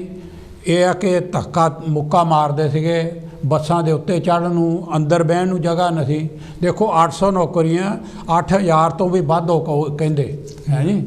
और जे प्रधानमंत्री नूं कहो भई मंत्री जी, प्रधानमंत्री जी तुसीं वादा कीता सीगा भई साल दियां 2 लाख नौकरियां, वो कहता नौकरियां बहुत आ, कहता वो कहता देखो भाई चाह की दुकान है बेचण वाला, पकौड़े तलना, रोजगार ही आ, रोजगार नौकरियां आ। और BA MA पढ़ के तुसीं उन्हां नूं जेले कहने पकौड़े तलो, और मैनूं ये बड़ी शर्म आउंदी है कि ओहो ही लोग जिहड़े आ इन्हां नूं फेर वोट पा के जी कामयाब कर दे। तारस होया ਜਿਹੜੇ ਮਤਲਬ ਮੋਰੇ ਲੀਡਰ ਹੈਗੇ ਆ। ਹੁਣ ਇੱਕ ਵਾਰੀ ਮੋਦੀ ਜੀ ਕਹਿੰਦੇ ਸੀ ਨਾ, ਪ੍ਰਧਾਨ ਮੰਤਰੀ ਜੀ ਕਹਿੰਦੇ ਦੇਖੋ ਜੀ ਕਿਆ ਬਾਤ ਹੈ, ਕਹਿੰਦਾ ਨਾਲੇ ਚੋਂ, ਕਹਿੰਦਾ ਨਾਲੇ ਤੋਂ ਇੰਨਾ ਕਹਿੰਦਾ ਗੈਸ ਨਿਕਲਦਾ, ਉਹਦੇ ਉੱਤੇ ਪਤੀਲਾ ਜਿਹਾ ਉਲਟਾ ਮਾਰਿਆ, ਉਹਦੇ ਨਾਲ ਗੈਸ ਨਾਲ ਆ ਰਿਹਾ ਤੇ ਗੈਸ ਨਾਲ ਚਾਹ ਬਣਾ ਰਿਹਾ। ਇੰਨਾ ਗੰਦ ਆ ਨਾਲਿਆਂ ਦੇ ਵਿੱਚ ਜਮ੍ਹਾਂ ਕੀਤਾ, ਵਿੱਚ ਇੰਨੀ ਗੈਸ ਬਣਦੀ ਆ, ਉਹਦੇ ਨਾਲ ਚਾਹ ਬਣ ਜਾਂਦੀ ਆ। ਉਹੀ ਜਿਹੜੀ ਰਾਮਦੇਵ ਨੇ ਕਹੀ ਸੀਗੀ ਕਿ ਮੈਂ ਕਰੋਨਾ ਵਾਇਰਸ ਦਾ ਟੀਕਾ ਬਣਾ ਲਿਆ ਹੈ ਜੀ। ਔਰ ਇੱਕ ਹੋਰ ਨੇ ਕਿਹਾ ਸੀਗਾ ਵੀ ਗਊ ਪਿਸ਼ਾਬ ਪੀਓ ਜਾਂ ਕਰੋਨਾ ਵਾਇਰਸ ਹੁੰਦਾ ਹੀ ਨਹੀਂ। ਉਹ ਤਾਂ ਪਾਰਟੀਆਂ ਕਰਨ ਲੱਗ ਪਏ ਸੀਗੇ ਗਊ ਪਿਸ਼ਾਬ ਦੀਆਂ ਤਾਂ। ਬਿਲਕੁਲ ਬਿਲकुल ਹੈ ਜੀ। ਤਾਂ ਸੋ ਪਿਆਰੇ ਦਰਸ਼ਕੋ, ਜਿਹੜੀ ਗੱਲ ਇਹ ਹੈਗੀ ਆ कि रोटी कपड़ा और मकान ਇਹਦੀ ज़्यादा ਜਿਹੜੀ ਗੱਲ आम तौर पर होनी चाहिए है। इस लिए इलैक्शनां दे विच कोई भी इलैक्शन आउंदा इत्थे हमेशा ही रौला पैंदा लै भी लोग जिहड़े सड़कां ते सौंदे आ लंडन दे गलियां दे विच जां दूजे बड़े शहरां दे विच और उन्हां नूं राशन पानी देण वाले भी बहुत हैगे आ। अपने गुरु घरां ने लंगर लाए हुंदे सियाल नूं बर्मिंघम दे विच भी लंडन दे विच भी और उन्होंने फड़ लिया के रोटी भी दिंदे आ कपड़ा दिंदे आ और उन्होंने रहन लई सौण लई गर्म जगह के उत्ते भी लियाउंदे आ। पर इंडिया दे विच तो छप्परियां च रहिंदे आ। हाड़ जावे सियाल जावे तुसीं टैलीविजन ते देखदे आ पंजाबी लोग असीं तां हैगे आ पंजाब दे विच सारिਆਂ दे पक्के बन गए आ और सारिਆਂ दे लगदे कि सारे इंडिया दे विच ही पक्के कोठियां बणीਆਂ आ। कोई ऐसी गल नहीं हैगी प्यारे दर्शकों। ये आ कि बहुत जनता जिहड़ी हैगी आ ਉਹ नीली छत दे थल्ले सौंदे आ। धुੱਪ जावे छां जावे नीली छत दे थल्ले सौंदे आ। उत्थे पाला मार जांदा कदी कदी गर्मी मार जांदी कदी हड़ मार जांदा और कदी बीमारी मार जांदी है जी। देखो ਜਿਹੜੇ ਨਾ ਮਸਲਾ ਹੈਗਾ ਇਲੈਕਸ਼ਨਾਂ ਦਾ ਜਿਹੜਾ ਏਜੰਡਾ ਜਿਹੜਾ ਹੈਗਾ ਆ ਲੜਾਈ ਜਿਹੜੀ ਮੁੱਦਿਆਂ ਦੀ ਹੋਣੀ ਚਾਹੀਦੀ ਆ। ਹਾਂਜੀ ਇਹ ਅੱਬਾ ਜਾਨ ਕਰਕੇ ਮੁੜ ਕੇ ਵੀ ਹਿੰਦੂ ਮੁਸਲਿਮ ਕਰਨ ਦੀ ਕੋਸ਼ਿਸ਼ ਕਰਦੇ ਹੈਗੇ ਆ ਜਾਂ ਕਈ ਵਾਰੀ ਇਹ ਵੀ ਬਲੇਮ ਕਰਦੇ ਕਿ ਦੂਸਰੇ ਜਿਹੜੇ ਲੋਕ ਹੈਗੇ ਆ ਬਹੁਜਨ ਸਮਾਜ ਪਾਰਟੀ ਹੋ ਗਈ ਜਾਂ ਆਪਣੇ ਅਖਿਲੇਸ਼ ਯਾਦਵ ਜੀ ਦੀ ਪਾਰਟੀ ਸਪਾ ਪਾਰਟੀ ਆ ਗਈ ਸਮਾਜਵਾਦੀ ਪਾਰਟੀ ਜਾਂ ਦੂਜੀਆਂ ਪਾਰਟੀਆਂ ਵੀ ਉਹਨਾਂ ਨੂੰ ਵੀ ਇਹ ਕਹਿੰਦੇ ਜੀ ਇਹ ਤਾਂ ਜਾਤ ਦੀ ਰਾਜਨੀਤੀ ਕਰਦੇ ਆ। ਬਿਲਕੁਲ ਬਿਲਕੁਲ ਐਕਚੁਅਲੀ ਜਿਹੜੀ ਗੱਲ ਹੈਗੀ ਆ ਮੁੱਦਿਆਂ ਦੀ ਹੋਣੀ ਚਾਹੀਦੀ ਆ। ਮੁੱਦਿਆਂ ਤੇ ਇਲੈਕਸ਼ਨ ਲੜਿਆ ਜਾਣਾ ਚਾਹੀਦਾ ਮੁੱਦਿਆਂ ਤੇ ਜਿੱਤ ਪ੍ਰਾਪਤ ਹੋਣੀ ਚਾਹੀਦੀ ਹੈ। ਹੁਣ ਜੇ ਆਪਾਂ ਦੇਖੀਏ ਤਾਂ ਮੁੱਦੇ ਕੀ ਆ ਮੁੱਦਾ ਹੈਗਾ ਕਿ ਬੇਰੁਜ਼ਗਾਰੀ ਆ ਲੋਕਾਂ ਨੂੰ ਰੁਜ਼ਗਾਰ ਚਾਹੀਦਾ ਲੋਕਾਂ ਨੂੰ ਨੌਕਰੀ ਚਾਹੀਦੀ ਆ। ਬਿਲਕੁਲ ਫਿਰ ਕਾਹਦਾ ਦੂਸਰਾ ਹੈਗਾ ਸਿੱਖਿਆ ਹੈਗੀ ਹਾਂਜੀ ਐਜੂਕੇਸ਼ਨ ਸਾਰਿਆਂ ਨੂੰ ਚਾਹੀਦੀ ਸਕੂਲ ਚਾਹੀਦੇ ਯੂਨੀਵਰਸਿਟੀਆਂ ਚਾਹੀਦੀਆਂ ਯੂਨੀਵਰਸਿਟੀਆਂ 'ਚ ਇਨਫ ਯੂਨੀਵਰਸਿਟੀਆਂ ਚਾਹੀਦੀਆਂ ਔਰ ਇਨਫ ਉੱਥੇ ਜਿਹੜੇ ਹੈਗੇ ਆ ਪਲੇਸਿਸ ਹੋਣੇ ਚਾਹੀਦੇ ਜਿਹਦੇ ਵਿੱਚ ਬਿਲਕੁਲ ਕੋਈ ਵੀ ਇੰਟੈਲੀਜੈਂਟ ਜਿਹੜਾ ਹੈਗਾ ਉੱਥੇ ਉਹਨੂੰ ਪਲੇਸ ਮਿਲ ਸਕੇ। ਫਿਰ ਸਵਾਸਥ ਹੈਗਾ ਸਿਹਤ ਹੈਗਾ ਮੈਡੀਕਲ ਜਿਹੜੀ ਫੈਸਿਲਿਟੀਜ਼ ਹੈਗੀਆਂ ਹਸਪਤਾਲ ਹੋਣੇ ਚਾਹੀਦੇ ਆ ਡਾਕਟਰਾਂ ਦੀ ਟ੍ਰੇਨਿੰਗ ਵਾਸਤੇ ਜਿਹੜੇ ਹੈਗੇ ਉਹ ਹੋਣਾ ਚਾਹੀਦਾ ਕਾਲਜਿਸ ਯੂਨੀਵਰਸਿਟੀਆਂ ਹੋਣੀਆਂ ਚਾਹੀਦੀਆਂ। ਫਿਰ ਸੁਰੱਖਿਆ और सारे मतलब बंदे ਉਹਦੇ ਜਾਨ ਮਾਲ ਦੀ ਜਿਹੜੀ ਆ ਰੱਖਿਆ ਹੋਣੀ ਚਾਹੀਦੀ ਆ। ਬੰਦਾ ਫੀਲ ਕਰੇ ਕਿ ਮੈਂ ਘਰੋਂ ਬਾਹਰ ਨਿਕਲਿਆ ਜਾਂ ਘਰ 'ਚ ਵੀ ਬੈਠਾ ਮੈਂ ਸੇਫ ਆ ਮਤਲਬ ਔਰਤਾਂ ਆ ਬਾਹਰ ਅੰਦਰ ਜਾਣ ਜਦੋਂ ਮਰਜ਼ੀ ਭਾਵੇਂ ਵੇਲੇ ਕਵੇਲੇ ਹੋਵੇ ਜਦੋਂ ਮਰਜ਼ੀ ਹੋਵੇ ਉਹਨਾਂ ਨੂੰ ਡਰ ਨਹੀਂ ਲੱਗਣਾ ਚਾਹੀਦਾ। ਬਿਲਕੁਲ ਬਿਲਕੁਲ ਇਹੋ ਜਿਹਾ ਸਿਸਟਮ ਮਤਲਬ ਉੱਥੇ ਹੋਣਾ ਚਾਹੀਦਾ। ਹੁਣ ਇੱਥੇ ਤੁਸੀਂ ਇਸ ਮੁਲਕ 'ਚ ਦੇਖੋ ਜਦੋਂ ਮਰਜ਼ੀ ਜਿੱਥੇ ਮਰਜ਼ੀ ਤੁਸੀਂ ਜਾਂਦੇ ਆ ਤੁਹਾਨੂੰ ਕੋਈ ਫਿਕਰ ਨਹੀਂ ਹੁੰਦਾ ਜੀ ਫਿਰ ਉਹ ਤੋਂ ਬਾਅਦ ਹੈਗਾ ਜਿਹੜਾ ਸਮਾਜਿਕ ਵਿਵਸਥਾ ਜਿਹੜੀ ਆ ਹਾਂਜੀ ਹਾਂਜੀ ਕਿ ਸਮਾਜਿਕ ਸਿਸਟਮ ਜਿਹੜਾ ਸਮਾਜਿਕ ਵਿਵਸਥਾ ਕਿੱਦਾਂ ਦੀ ਆ ਕਿ ਲੋਕਾਂ 'ਚ ਭਾਈਚਾਰਾ ਹੈਗਾ ਲੋਕਾਂ ਦੇ ਇੱਕ ਦੂਜੇ ਦੇ ਪ੍ਰਤੀ ਚੰਗੇ ਉਹਨਾਂ ਦੀ ਜਿਹੜੀ ਸਦਭਾਵਨਾ ਹੈਗੀ ਆ ਇੱਕ ਦੂਜੇ ਨੂੰ ਮਿਲਦੇ ਆ ਰਿਸਪੈਕਟ ਕਰਦੇ ਆ ਮਤਲਬ ਉਹਦੇ ਵਿੱਚ ਸਮਾਜ ਵਿੱਚ ਜਿਹੜੀ ਆ ਨਾ ਤੇ ਜਾਤ ਪਾਤ ਦੇ ਕਰਕੇ ਫਰਕ ਹੋਣਾ ਚਾਹੀਦਾ ਜਾਂ ਨਫ਼ਰਤ ਹੋਣੀ ਚਾਹੀਦੀ ਆ ਨਾ ਧਰਮ ਕਰਕੇ ਹੋਣੀ ਚਾਹੀਦੀ ਨਾ ਬੋਲੀ ਕਰਕੇ ਹੋਣੀ ਚਾਹੀਦੀ ਨਾ ਸਟੇਟ ਕਰਕੇ ਹੋਣੀ ਚਾਹੀਦੀ ਆ। ਪਰ ਇਹ ਹੈ ਕਿ ਮੁੱਦੇ ਜਿਹਨਾਂ 'ਤੇ ਹੋਣੀ ਚਾਹੀਦੀ ਇਲੈਕਸ਼ਨ ਪਰ ਇਹਨਾਂ ਮੁੱਦਿਆਂ 'ਤੇ ਜਿਹੜੀ ਅੱਜ ਤੱਕ ਨਾ ਤਾਂ ਕਾਂਗਰਸ ਪੂਰੀ ਉਤਰੀ ਆ ਔਰ ਨਾ ਬੀਜੇਪੀ ਪੂਰੀ ਉਤਰੀ ਬਿਲਕੁਲ ਬਿਲਕੁਲ ਔਰ ਨਾ ਇਹਨਾਂ ਤੋਂ ਆਸ ਕੀਤੀ ਜਾ ਸਕਦੀ ਆ ਜੀ ਜੇ ਅਸੀਂ ਕਰਕੇ ਇਹ ਜਿਹੜੇ ਸਵਰਨ ਲੋਕਾਂ ਦੀਆਂ ਪਾਰਟੀਆਂ ਆ ਜੀ ਇਹਨਾਂ ਦਾ ਏਜੰਡਾ ਉਹੀ ਆ ਕਿ ਜਿਹੜਾ ਪਹਿਲਾਂ ਲੋਕ ਜਿਹੜੇ ਸੀਗੇ ਜਿੱਦਾਂ ਦੇ ਹਾਲਾਤ ਵਿੱਚ ਸੀਗੇ ਇਹਨਾਂ ਤੋਂ ਮੁੜ ਕੇ ਉਹੀ ਕਰਨਾ ਚਾਹੀਦਾ। ਬਿਲਕੁਲ ਹਾਲੇ ਵੀ ਤਕਲੀਫ ਹੁੰਦੀ ਜੇ ਕੋਈ ਘੋੜੀ 'ਤੇ ਚੜ੍ਹ ਜਾਂਦਾ ਜਾਂ ਚੰਗੇ ਕੱਪੜੇ ਹੀ ਪਾ ਲੈਂਦਾ ਨਾ ਉਹਦੀ ਵੀ ਤਕਲੀਫ ਹੁੰਦੀ ਆ ਜੇ ਇੱਕ DC ਲੱਗ ਜਾਂਦਾ ਉਹ ਤਾਂ ਕਹਿੰਦੇ ਨੇ ਸਾਰੇ ਹੁਣ DC ਲੱਗ ਗਏ ਇਹਨਾਂ ਤਾਂ ਬਹੁਤ ਤਰੱਕੀ ਕਰ ਗਏ ਇਹਨੂੰ ਥੱਲੇ ਲਿਆਓ ਸੋ ਜੇ ਸਾਰੇ ਹੁਣ ਪੰਜਾਬ 'ਚ ਦੇਖਿਆ ਜਾਵੇ ਤਾਂ ਕਿੰਨੇ DC ਹੁੰਦੇ ਜੇ ਇੱਕੋ ਲੱਗ ਜਾਂਦਾ ਕਹਿੰਦੇ ਇਹਨਾਂ ਫਲਾਣਾ ਤਾਂ ਬੜੀ ਤਰੱਕੀ ਕਰ ਲਈ ਹੁਣ ਤਾਂ ਇਹਨਾਂ ਦੀ ਇਹ ਹੋ ਗਿਆ ਉਹ ਹੋ ਗਿਆ। ਹਾਲਾਂਕਿ ਰਿਐਲਿਟੀ ਜਿਹੜੀ ਆ ਉਹ ਫੈਕਟਸ ਜਿਹੜੇ ਆ ਉਹ ਕੁਛ ਹੋ ਰਹੇ ਹੁੰਦੇ ਆ। ਸੋ ਜਿਹੜੀ ਆਸ ਆਪਾਂ ਕਰ ਸਕਦੇ ਆ ਆਪਾਂ ਉਹਨਾਂ ਪਾਰਟੀਆਂ ਤੋਂ ਕਰ ਸਕਦੇ ਜਿਹੜੀਆਂ ਪਾਰਟੀਆਂ ਬਿਲਕੁਲ ਸੰਵਿਧਾਨ ਨੂੰ ਮੰਨਣ ਵਾਲੀਆਂ ਆ। ਹੁਣ ਇਹ ਜਿਹੜੇ ਹੈਗੇ ਬੀਜੇਪੀ ਵਾਲੇ ਆ ਜਾਂ ਇਹਨਾਂ ਦੇ ਹੋਰ ਜਿਹੜੇ ਸਪੋਰਟਰ ਹੈਗੇ ਉਹ ਸੰਵਿਧਾਨ ਨੂੰ ਲਾਉਂਦੇ ਆ ਜੀ ਉਹ ਤਾਂ ਸੰਵਿਧਾਨ 'ਚ 50 ਗਲਤੀਆਂ ਕੱਢਦੇ ਆ ਉਹ ਤਾਂ ਕਹਿੰਦਾ ਮਨੁਸਮ੍ਰਿਤੀ ਚੰਗੀ ਆ। ਤੁਸੀਂ ਜਦ ਮਨੁਸਮ੍ਰਿਤੀ ਜਿਹੜੇ ਮਨੁਸਮ੍ਰਿਤੀ ਲਾਗੂ ਕਰਨਾ ਚਾਹੁੰਦੇ ਆ ਉਹ ਮੁਲਕ ਦਾ ਤਰੱਕੀ ਨਹੀਂ ਕਰ ਸਕਦੇ ਉਹ ਪਬਲਿਕ ਨੂੰ ਜਿਹੜੇ ਹੈਗੇ ਪਬਲਿਕ ਦੇ ਜਿਹੜੇ ਮੁੱਦੇ ਹੈਗੇ ਆ ਜੀ ਉਹਨਾਂ ਦਾ ਹੱਲ ਨਹੀਂ ਕਰ ਸਕਦੇ। ਕੋਈ ਜ਼ਰੂਰੀ ਹੈ ਕਿ ਜਿਹੜੇ ਬੰਦੇ ਸੰਵਿਧਾਨ ਨੂੰ, ਜਿਹੜੀਆਂ ਪਾਰਟੀਆਂ ਸੰਵਿਧਾਨ ਨੂੰ, ਜਿਹੜੀਆਂ ਬਾਬਾ ਸਾਹਿਬ ਦੇ ਨਾਂ 'ਤੇ ਜਿਹੜੀਆਂ ਹੈਗੇ, ਬਾਬਾ ਸਾਹਿਬ ਦੇ ਦਿੱਤੇ ਸੰਵਿਧਾਨ ਨੂੰ ਆਪਣਾ ਮੁੱਖ ਰੱਖ ਕੇ ਆਪਣੇ ਏਜੰਡੇ ਤੈਅ ਕਰਦੀਆਂ। ਜਿਹੜੇ ਹੁਣ ਆਪਾਂ ਦੇਖਦੇ ਹਾਂ ਕਿ ਭੈਣ ਮਾਇਆਵਤੀ BSP ਵਿੱਚ ਜਦੋਂ ਪਾਰਟੀ ਇਲੈਕਸ਼ਨ ਹੋਇਆ ਸੀ, ਇੱਥੇ ਹੀ ਰੁਕਿਓ ਕੋਲ ਲੈ ਲਈਏ। ਠੀਕ ਹੈ। ਹੈਲੋ ਜੀ, ਜੈ ਗੁਰਦੇਵ, ਜੈ ਆਪੀ, ਕੌਣ ਤੇ ਕਿੱਥੋਂ ਸਾਹਿਬ ਜੀ? ਬੰਦ ਹੋ ਗਿਆ। ਹੈਲੋ ਓਕੇ, ਡਰਪ ਹੋ ਗਿਆ। ਚਲੋ ਕੋਈ ਗੱਲ ਨਹੀਂ। ਹੁਣ ਦੇਖੋ, ਜਦੋਂ ਮਤਲਬ BSP ਦੀ ਉਹਨਾਂ ਦੀ ਗੱਲ ਕਰਦੇ, ਜਦੋਂ BSP ਦੀ ਸਰਕਾਰ ਬਣੀ 2007 ਦੇ ਵਿੱਚ, ਉਹਨਾਂ ਦੀ ਫੁੱਲ ਮੈਜੋਰਟੀ ਦੀ ਸਰਕਾਰ ਸੀਗੀ ਜੀ, ਔਰ ਉਹਨਾਂ ਨੇ ਉਦੋਂ ਕਿੰਨੇ ਕੰਮ ਕੀਤੇ ਆ, ਅੱਗੇ ਵੀ ਜ਼ਿਕਰ ਕੀਤਾ ਸੀ।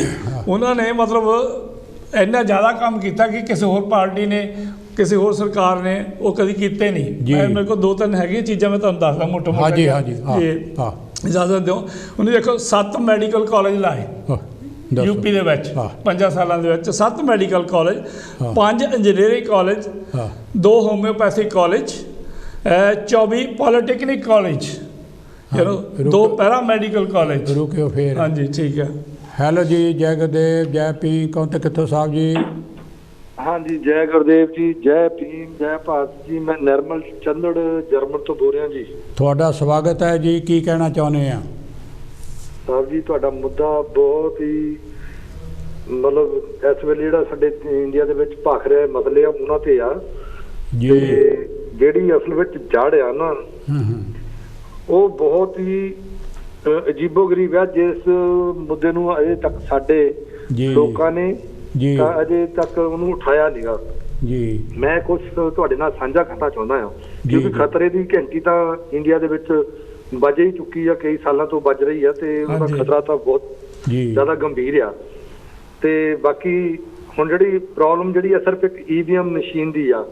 ਮੈਂ ਅੱਗੇ ਵੀ ਰਿਕੁਐਸਟ ਕੀਤੀ ਸੀ ਵੀ ਜਿੰਨੇ ਚਿਰ ਸਾਡਾ ਸਮਾਜ, ਬਾਕੀ ਜਿਹੜੀਆਂ ਪਾਰਟੀਆਂ ਉਹ EVM ਦਾ ਮੁੱਦਾ ਨਹੀਂ ਉਠਾਉਗੇ, ਉਹਨੇ ਚਿਰ ਆਪਾਂ ਕੁਝ ਨਹੀਂ ਕਰ ਸਕਦੇ। ਕਿਉਂਕਿ ਜਦੋਂ ਅਸੀਂ ਉਹਨਾਂ ਲੋਕਾਂ ਦੇ ਨਾਲ ਗੱਲ ਕਰਦੇ ਹਾਂ, BJP ਵਾਲਿਆਂ ਨਾਲ, ਉਹ ਕਹਿੰਦੇ ਅਸੀਂ ਕਿਹੜਾ ਤੁਹਾਡੇ ਤੋਂ ਵੋਟਾਂ ਮੰਗਣ ਜਾਂਦੇ ਆ। ਇਹਦਾ ਮਤਲਬ ਕੀ ਆ? ਉਹ ਸਾਡੇ ਕੋਲੋਂ ਵੋਟਾਂ ਤਾਂ ਮੰਗਣ ਆਉਂਦੇ ਨਹੀਂ, ਵੋਟਾਂ ਉਹਨਾਂ ਨੂੰ ਕਿੱਦਾਂ, ਉਹ ਜਿੱਤ ਕਿੱਦਾਂ ਉਹਨਾਂ ਦੀ ਹੋ ਜਾਂਦੀ ਆ? ਬਹੁਤ ਵੱਡੀ ਦੇਖਣ ਵਾਲੀ ਗੱਲ ਆ, ਇੱਥੇ ਵਿਚਾਰਨ ਵਾਲੀ ਗੱਲ ਆ ਸਾਡੇ ਲੀਡਰਾਂ ਨੂੰ। ਤੇ ਜਿਹੜੇ ਇਸ ਵੇਲੇ ਸਾਡੇ ਕਿਸਾਨਾਂ ਦਾ ਉੱਥੇ ਮੋਰਚਾ ਲੱਗਾ ਹੋਇਆ, ਕਿਸਾਨਾਂ ਤੇ ਜੋ ਸਾਡੇ ਮਜ਼ਦੂਰ ਬੈਠੇ ਆ ਉੱਥੇ ਜਾ ਕੇ ਦਿੱਲੀ ਦੇ ਬਰੂਹਾਂ ਤੇ, ਉਹਨਾਂ ਨੂੰ ਵੀ ਇਹ ਸੋਚ ਵਿਚਾਰ ਕਰਕੇ ਇਹ ਮੁੱਦੇ ਨੂੰ ਉਠਾਉਣਾ ਚਾਹੀਦਾ ਆ। ਜਿੰਨੇ ਚਿਰ ਇਹ ਮੁੱਦਾ ਨਹੀਂ ਉੱਠੂਗਾ ਤੇ ਇੰਡੀਆ ਦੇ ਵਿੱਚੋਂ ਕੋਈ ਵੀ BJP ਨੂੰ ਹਿਲਾ ਨਹੀਂ ਸਕਦਾ, ਇਹ ਗਰੰਟੀ ਆ। ਨੰਬਰ 1। ਨੰਬਰ 2 ਜੀ, ਮੇਰੀ ਬੇਨਤੀ ਇਹ ਆ, ਹੁਣ ਜਿਹੜਾ ਮੌਕਾ ਆ ਸਾਡੇ BSP ਦਾ ਬਹੁਤ ਹੀ ਸੁਨਹਿਰੀ ਮੌਕਾ ਆ, ਕਿਉਂਕਿ ਬਾਕੀ ਸਾਰੀਆਂ ਪਾਰਟੀਆਂ ਤੋਂ ਸਾਰਾ ਸਾਡਾ ਇੰਡੀਆ ਦੁਖੀ ਆ ਤੇ ਸਿਰਫ ਇੱਕੋ ਇੱਕ ਪਾਰਟੀ ਸੀ ਜਿਹੜੀ BSP ਸੀਗੀ, ਉਹ ਇਸ ਵੇਲੇ ਰਾਜ ਭਾਗ ਦੇ ਵਿੱਚ ਆ ਸਕਦੀ ਆ। ਔਰ ਉਹਨਾਂ ਨੂੰ ਆਪਣੇ ਜਿਹੜੇ ਭਾਈ ਭਰਾ ਆ ਜਿਹਨਾਂ ਨੇ ਵੋਟਾਂ ਪਾਉਣੀਆਂ, ਉਹਨਾਂ ਨੂੰ ਖਿਲਾ ਵਿੱਚ ਲੈ ਕੇ ਜਿਸ ਤਰ੍ਹਾਂ ਪੜ੍ਹੋ, ਲਿਖੋ, ਜੁੜੋ ਤੇ ਸੰਘਰਸ਼ ਕਰੋ। ਹੁਣ ਇਹਨਾਂ ਨੂੰ ਪੜ੍ਹ ਲਿਖ ਤਾਂ ਗਏ ਆ, ਹੁਣ ਜੋੜਨ ਦੀ ਲੋੜ ਆ। ਜੋੜਨ ਤੇ ਸੰਘਰਸ਼ ਆਪੇ ਚੱਲ ਪੈਣਾ। ਤੇ ਮੇਰਾ ਖਿਆਲ ਹੈ ਕਿ ਉਹ ਦਿਨ ਕੋਈ ਦੂਰ ਨਹੀਂ ਹੈਗਾ ਕਿ ਸਾਡੇ ਸਮਾਜ ਦਾ ਇੱਕ ਦਿਨ ਰਾਜ ਜ਼ਰੂਰ ਆਊਗਾ ਜੀ। ਇਹਨਾਂ ਕਹਿੰਦਾ ਹੋਇਆ, ਜੈ ਗੁਰਦੇਵ, ਜੈ ਭੀਮ, ਜੈ ਭਾਰਤ। ਜੈ Bhim. Thank you very much, very nice contribution. ਔਰ ਅਸੀਂ ਵੀ ਹਮੇਸ਼ਾ ਹੀ ਕਹਿੰਦੇ ਹਾਂ ਕਿ ਐਜੂਕੇਟ, ਐਜੀਟੇਟ ਐਂਡ ਆਰਗੇਨਾਈਜ਼। ਬਾਬਾ ਸਾਹਿਬ ਦਾ ਨਾਰਾ ਸੀਗਾ, ਉਹਨਾਂ ਚਿਰ ਤੁਹਾਡਾ ਉਦਾਰ ਨਹੀਂ ਹੋਣਾ ਜਿੰਨਾ ਚਿਰ ਤੁਸੀਂ ਇਕੱਠੇ ਹੋ ਕੇ ਲੜਦੇ ਨਹੀਂ। ਹਾਂਜੀ, ਜਿੰਨਾ ਚਿਰ ਆਪਣੀਆਂ ਪਾਰਟੀਆਂ ਨਹੀਂ ਨਾ ਬਣਾਉਂਦੇ। ਬਾਬਾ ਸਾਹਿਬ ਨੇ ਕਿਹਾ ਸੀਗਾ ਕਿ ਜੇ ਤੁਸੀਂ ਚਾਹੁੰਦੇ ਹੋ ਤੁਹਾਡੀ ਕੌਮ ਤਰੱਕੀ ਕਰੇ, ਤੁਹਾਨੂੰ ਕਾਨੂੰਨ ਬਣਾਉਣ ਤੇ ਕਾਨੂੰਨਾਂ ਨੂੰ ਲਾਗੂ ਕਰਨ ਦੀ ਤਾਕਤ ਆਪਣੇ ਹੱਥ 'ਚ ਲੈਣੀ ਪਊਗੀ। ਉਹ ਤੋਂ ਬਿਨਾਂ ਗੁਜ਼ਾਰਾ ਨਹੀਂ ਹੈ। ਬਿਲਕੁਲ। ਸੋ ਇਹ ਜ਼ਰੂਰੀ ਹੈ ਕਿ ਜਿਹੜੀ ਰਾਜ ਭਾਗ ਜਿਹੜਾ ਆਪਣੇ ਹੱਥਾਂ 'ਚ ਲੈਣਾ ਚਾਹੀਦਾ। ਸਾਥੀ ਨੇ ਜਿਹੜੀ ਗੱਲ ਕੀਤੀ ਹੈਗੀ ਆ, ਬਹੁਤ ਸੋਹਣੀ ਕੰਟਰੀਬਿਊਸ਼ਨ। EVM ਜਿਹੜੀ ਹੈ ਨਾ, ਦਸ ਬਿਮਾਰੀ ਵੱਡੀ ਉਹ ਆ, ਉਹਦੇ ਪ੍ਰਤੀ ਲੋਕਾਂ ਨੂੰ ਸਜਗ ਹੋਣਾ ਚਾਹੀਦਾ। ਔਰ ਉਹਦੇ ਖਿਲਾਫ ਜਿਹੜੀ ਹੈ ਨਾ ਆਵਾਜ਼ ਬੁਲੰਦ ਕਰਨੀ ਚਾਹੀਦੀ ਹੈ। ਆਪਾਂ 2-3 ਵਾਰੀ ਪ੍ਰੋਗਰਾਮ ਵੀ ਕੀਤਾ ਹੈਗਾ। ਹਾਂਜੀ, ਥੈਂਕ ਯੂ। ਤੁਸੀਂ ਇਹ ਆ ਕਿ BSP ਦੀ ਮਾਇਆਵਤੀ ਦੇ ਜਦੋਂ ਆਪਣੇ ਲੋਕਾਂ ਦੀਆਂ ਪਾਰਟੀਆਂ ਆਉਣਗੀਆਂ ਨਾ, ਮਤਲਬ ਜਿਹੜੇ ਲੋਕਾਂ ਦੇ ਹਮਦਰਦ ਪਾਰਟੀਆਂ ਹੋਣਗੀਆਂ, ਉਹੀ ਲੋਕਾਂ ਦਾ ਆਧਾਰ ਕਰਨਗੀਆਂ। ਮੈਂ ਦੱਸਦਾ ਸੀ ਵੀ ਕੀ ਕੁਛ ਕੀਤਾ ਹੈਗਾ ਉਹਨਾਂ ਨੇ। ਹੈਲੋ ਜੀ, ਜੈ ਗੁਰਦੇਵ, ਜੈ ਭੀਮ, ਕੌਣ ਤੇ ਕਿੱਥੋਂ ਸਾਹਿਬ ਜੀ? ਹੈਲੋ ਜੀ, ਜੈ ਭੀਮ, ਜੈ ਭਾਰਤ, ਜੈ ਗੁਰਦੇਵ ਜੀ। ਪ੍ਰੇਮਾਨ ਜੀ, ਤੁਹਾਡਾ ਸਵਾਗਤ ਹੈ ਕਾਂਸ਼ੀ TV ਤੇ। ਕੀ ਕਹਿਣਾ ਚਾਹੁੰਦੇ ਆ? ਥੈਂਕ ਯੂ ਜੀ। ਤੁਸੀਂ ਮਤਲਬ ਆਪਣੇ ਲੋਕਾਂ ਨੂੰ ਅਗਵਾ ਕਰ ਰਹੇ ਆ ਕਿ ਆਪਣਾ ਆਪ ਸੰਭਾਲੋ। ਜੀ ਜੀ, ਤੁਸੀਂ ਕੀਤੀ ਆ ਗੱਲ ਬੇਗਮਪੁਰੇ ਦੀ ਜੀ, ਕਿ ਬੇਗਮਪੁਰਾ ਹੋਣਾ ਚਾਹੀਦਾ ਆ, ਸਾਡੇ ਲੋਕ ਜਿੱਥੇ ਸੁਖੀ ਬਸਣ। ਬਿਲਕੁਲ ਬਿਲਕੁਲ। ਸਾਡੇ ਧਾਰਮਿਕ ਸਥਾਨਾਂ ਤੇ ਤਕਾਲਾਂ ਸਵੇਰ ਰੋਜ਼ ਹਰੇਕ ਵੀਕਐਂਡ ਤੇ ਬੇਗਮਪੁਰੇ ਦੀਆਂ ਗੱਲਾਂ ਹੁੰਦੀਆਂ ਜਿਹੜੇ ਕਿ ਗੁਰੂ ਰਵਿਦਾਸ ਜੀ ਮਹਾਰਾਜ ਜੀ ਨੇ ਕਿਹਾ ਸੀ, ਤੇ ਉਹ ਅੱਜ ਸਾਡੇ ਧਾਰਮਿਕ ਸਥਾਨਾਂ ਨੂੰ ਚਾਹੀਦਾ ਹੈ ਕਿ ਬੇਗਮਪੁਰਾ ਤਾਂਹੀਓ ਬਣ ਸਕਦਾ ਜੇ ਅਸੀਂ BSP ਦਾ ਸਾਥ ਦੇਵਾਂਗੇ। ਹਾਂਜੀ ਹਾਂਜੀ, ਹਾਂ। ਜੇ ਸਾਡਾ ਸੰਤ ਸਮਾਜ, ਸਾਡੇ ਧਾਰਮਿਕ ਸਥਾਨ ਅਗਰ ਬੇਗਮਪੁਰਾ ਸਹੀ ਮਾਇਨਿਆਂ 'ਚ ਵਸਾਉਣਾ ਚਾਹੁੰਦੇ ਆ, ਬਣਾਉਣਾ ਚਾਹੁੰਦੇ ਆ, ਤਾਂ ਇਹਨਾਂ ਨੂੰ ਬਹੁਜਨ ਸਮਾਜ ਪਾਰਟੀ ਜਿਹੜੀ ਬਾਬਾ ਸਾਹਿਬ ਦੀ ਵਿਚਾਰਧਾਰਾ, ਗੁਰੂ ਰਵਿਦਾਸ ਮਹਾਰਾਜ ਜੀ ਦੀ ਵਿਚਾਰਧਾਰਾ ਸੀਗੀ ਕਿ ਸਾਡਾ ਜਿਹੜਾ ਅਸੀਂ ਬੇਗਮਪੁਰਾ ਇਸ ਭਾਰਤ ਨੂੰ ਬਣਾਉਣਾ ਚਾਹੁੰਦੇ ਆ। ਬਿਲਕੁਲ ਜੇ ਬਿਲਕੁਲ। ਅਸੀਂ ਬੇਗਮਪੁਰਾ ਬਣਾਉਣਾ ਹੈ ਤਾਂ ਬਹੁਜਨ ਸਮਾਜ ਪਾਰਟੀ ਦਾ ਸਾਥ ਦੇਣ। ਉਹ BJP ਤੇ ਹੋਰ ਕਾਂਗਰਸ ਦੇ ਜਿਹੜੇ ਹੈਗੇ ਨਾ ਉਹਨਾਂ ਦਾ ਪਿੱਛਾ ਛੱਡ ਕੇ ਤੇ BSP ਦੇ ਨਾਲ ਸਾਥ ਦੇਣ। ਇਹ ਸਾਡੇ ਸੰਤ ਸਮਾਜ ਨੂੰ ਵੀ ਬੇਨਤੀ ਹੈ ਤੇ ਸਾਡੇ ਜਿਹੜੇ ਗੁਰਦੁਆਰੇ ਆ, ਜਿੰਨੇ ਵੀ ਧਾਰਮਿਕ ਸਥਾਨ ਆ, ਉਹਨਾਂ ਨੂੰ ਵੀ ਇਹ ਚਾਹੀਦਾ ਹੈਗਾ, ਕਿਉਂਕਿ ਜੇ ਤਾਂ ਅਸੀਂ ਕਾਂਗਰਸ ਦੇ ਗੁਣ ਗਾਵਾਂਗੇ ਤਾਂ ਬੇਗਮਪੁਰਾ ਨਹੀਂ ਬਣ ਸਕਦਾ ਜੀ। ਜੇ ਅਸੀਂ ਕਿਤੇ ਨਾ BJP ਦੇ ਗੁਣ ਗਾਵਾਂਗੇ ਤੇ ਫਿਰ ਵੀ ਬੇਗਮਪੁਰਾ ਵੀ ਨਹੀਂ ਬਣ ਸਕਦਾ। ਇਹ ਸਾਰੀਆਂ ਮਨੋਵਾਦੀ ਪਾਰਟੀਆਂ ਹੈਗੀਆਂ। ਸਾਡੇ ਸਮਾਜ ਨੂੰ ਅੱਜ ਸੋਚਣ ਦਾ ਟਾਈਮ ਹੈਗਾ ਆ ਜੀ। ਅਗਰ ਇਹ ਸੋਚਣ ਤੇ ਬਾਬਾ ਸਾਹਿਬ ਦੀ ਵਿਚਾਰਧਾਰਾ ਤੇ ਚੱਲਣ। ਪਹਿਲਾਂ ਤਾਂ ਬਾਬਾ ਸਾਹਿਬ ਨੂੰ ਜਾਣਨਾ ਚਾਹੀਦਾ ਕਿ ਬਾਬਾ ਸਾਹਿਬ ਨੇ ਆਪਣੇ ਸਾਰੇ ਪਰਿਵਾਰ ਵਾਰ ਕੇ ਔਰ ਸਾਨੂੰ ਇਹ ਅਧਿਕਾਰ ਲੈ ਕੇ ਦਿੱਤੇ ਆ। ਅਗਰ BJP ਦੁਬਾਰਾ ਫੇਰ ਆ ਗਈ ਆ ਤਾਂ ਜਿੰਨੇ ਵੀ ਅਧਿਕਾਰ ਸਾਨੂੰ ਕਨਸਟੀਟਿਊਸ਼ਨ ਦੇ ਵਿੱਚ ਲੈ ਕੇ ਦਿੱਤੇ ਆ ਉਹ ਸਾਰੇ ਖਤਮ ਹੋ ਜਾਣੇ ਆ। ਫਿਰ ਅਸੀਂ ਲੋਕ ਮੱਥੇ ਤੇ ਹੱਥ ਮਾਰ ਮਾਰ ਕੇ ਹਜ਼ਾਰਾਂ ਸਾਲ ਪਿੱਛੇ ਚਲੇ ਜਾਵਾਂਗੇ। ਬਿਲਕੁਲ। ਤੇ ਕਦੇ ਵੀ ਸਾਡੇ ਹੱਥ ਉਹ ਸਮਾਂ ਨਹੀਂ ਆਏਗਾ ਜੇ ਅਸੀਂ ਅੱਜ ਬੇਗਮਪੁਰਾ ਵਸਾਉਣ ਦੀ ਗੱਲ ਕੀਤੀ ਆ। ਸਾਡੇ ਗੁਰਦੁਆਰਿਆਂ ਵਿੱਚ ਹੁੰਦੀ ਹਮੇਸ਼ਾ ਤਾਂ ਬਹੁਜਨ ਸਮਾਜ ਪਾਰਟੀ ਦਾ ਹੀ ਸਾਥ ਦੇਣ। ਮੈਂ ਤਾਂ ਇਹੀ ਸਾਰਿਆਂ ਨੂੰ ਬੇਨਤੀ ਕਰੂੰਗਾ। ਜੈ ਭੀਮ, ਜੈ ਭਾਰਤ ਜੀ।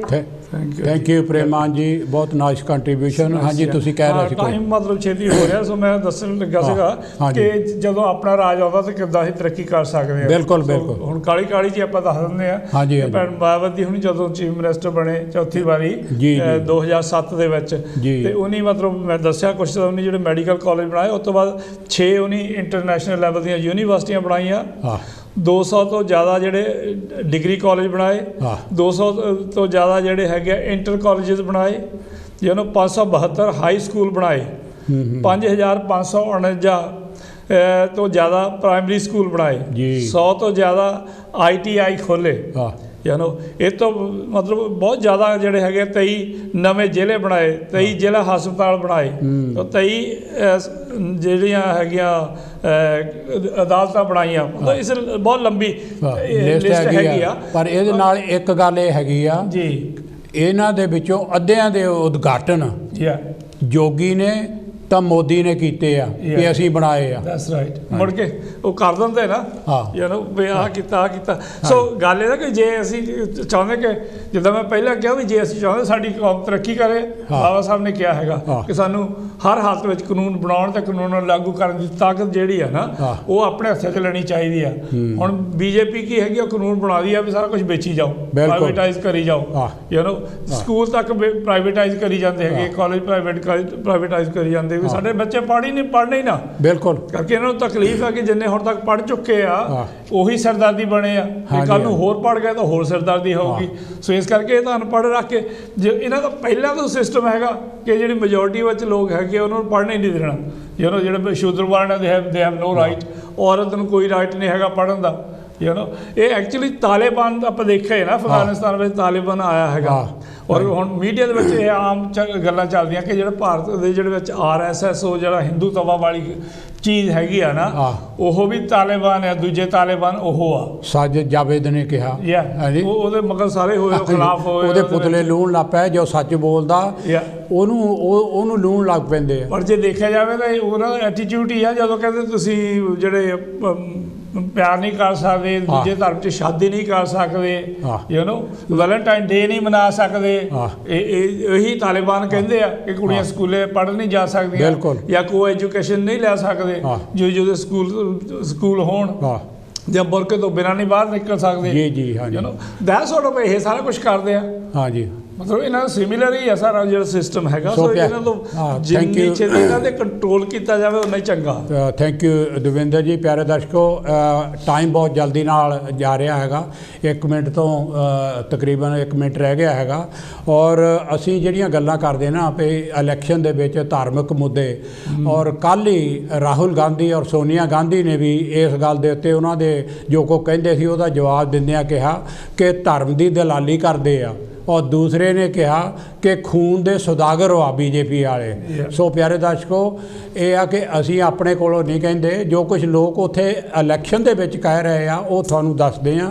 ਔਰ ਜੋ ਕੁਝ ਅਸਲੀਅਤ ਇਹ ਹੈਗੀ ਆ ਕਿ ਲੋਕਾਂ ਨੂੰ ਇਹ ਆ ਕਿ ਕਹਿੰਦੇ ਭੰਬੜ ਭੂਸੇ 'ਚ ਪਾਤਾ, ਕਿਸੇ ਨੂੰ ਧਰਮ ਦੇ ਚੱਕਰ 'ਚ, ਕਿਸੇ ਨੂੰ ਜਾਤ ਦੇ ਚੱਕਰ 'ਚ, ਕਿਸੇ ਨੂੰ ਕੋਈ ਰੋਟੀ ਪਾਣੀ ਕੱਪੜਾ ਦੇ ਕੇ, ਕਿਸੇ ਨੂੰ ਕੁਛ ਹੋਰ ਦੇ ਕੇ ਉਹਨਾਂ ਨੇ ਇਹ ਆ ਕਿ ਜਿਹੜੀ ਗੱਦੀ ਆ ਉਹਦੇ ਉੱਤੇ ਉਹਨਾਂ ਨੇ ਕਬਜ਼ਾ ਕਰਨਾ। ਉਹਨਾਂ ਦਾ ਮਕਸਦ ਇਹ ਹੋਇਆ। ਔਰ ਜੇ ਬਿਲਕੁਲ ਕਦੀ ਕਿਸੇ ਗੱਲ ਦੇ ਨਾਲ ਉਹਨਾਂ ਦੀ ਪੇਸ਼ ਨਾ ਜਾਵੇ, ਉਹਨਾਂ ਨੇ ਮਸ਼ੀਨਾਂ ਦੇ ਵਿੱਚ ਗੜਬੜੀ ਕਰ ਲੈਣੀ, EVM ਦੇ ਵਿੱਚ ਕਰ ਲੈਣੀ। ਸੋ ਪਿਆਰੇ ਦਰਸ਼ਕੋ, ਸਾਡੇ ਦੋਹਾਂ ਵੱਲੋਂ ਪ੍ਰੇਮ ਭਰੀ ਨਮਸਕਾਰ। ਜੈ ਗੁਰਦੇਵ, ਜੈ ਭੀਮ, ਜੈ ਭਾਰਤ। ਇਸੇ ਤਰ੍ਹਾਂ ਅਗਲੇ ਹਫ਼ਤੇ ਤੁਹਾਡੇ ਦਰਸ਼ਨ ਕਰਾਂਗੇ। Thank you very much.